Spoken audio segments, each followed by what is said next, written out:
Our top story today centers around the ongoing controversy in Uganda, where police are steadfastly denying claims that National Unity Platform leader Robert Kyagulanyi, popularly known as Bobi Wine, was shot during an altercation with police in Bulindo, Wakiso district.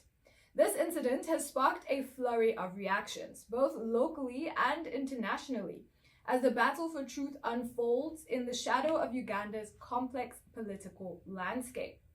Let's start with the facts as they stand. Following a Thanksgiving event for lawyer George Musisi, Bobi Wine and his team were involved in a confrontation with police.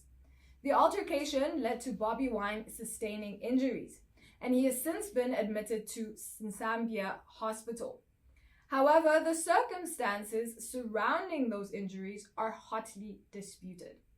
Police spokesperson Kituma Busoke insists that there is no evidence to support claims that Bobi Wine was shot by their officers.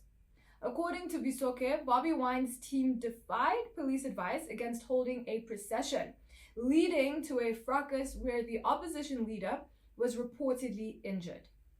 Now, this situation raises several critical questions. If not by a gunshot, how did Bobi Wine sustain his injuries? And why is there such a significant discrepancy between the police's version of events and the accounts from Bobi Wine's team and various eyewitnesses? To help us unpack these questions, we need to consider the broader context of Uganda's political history.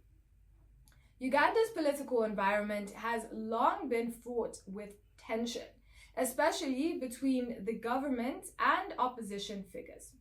President Yoweri Museveni has held power for nearly 4 decades, and throughout his tenure, the opposition has faced significant challenges in their efforts to gain political ground. Bobi Wine, a pop star turned politician, emerged as a formidable opponent in the 2021 presidential election, which many believe was marred by irregularities.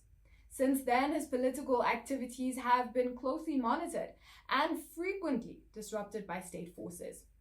This incident in Bulindo is not an isolated case. It echoes similar confrontations that have occurred over the years, particularly those involving another prominent opposition figure, Dr. Kizza Besigye. Dr. Besigye, a retired colonel and former Bush War combatant, has been a longtime critic of Museveni's government and has had numerous run-ins with police and military forces. He has already dismissed police's claims regarding Bobi Wine's injuries, pointing out that such incidents often involve excessive use of force by law enforcement, including the deployment of tear gas and other crowd control measures. The police insist that a thorough investigation will be conducted to determine the truth. Yet, many Ugandans, especially those in opposition circles, remain skeptical. They argue that the state's apparatus has repeatedly been used to suppress dissent, and they question whether this investigation will yield any meaningful results. The credibility of Uganda's law enforcement is once again in the spotlight, and the outcome of this investigation could either reinforce or further erode public trust in these institutions. It also raises broader concerns about the state of democracy and human rights in Uganda.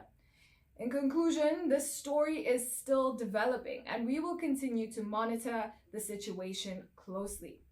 But as it stands, this incident is a microcosm of the larger struggle for political power and the rights of citizens in Uganda. How this plays out could have significant implications for the future of the country's political landscape.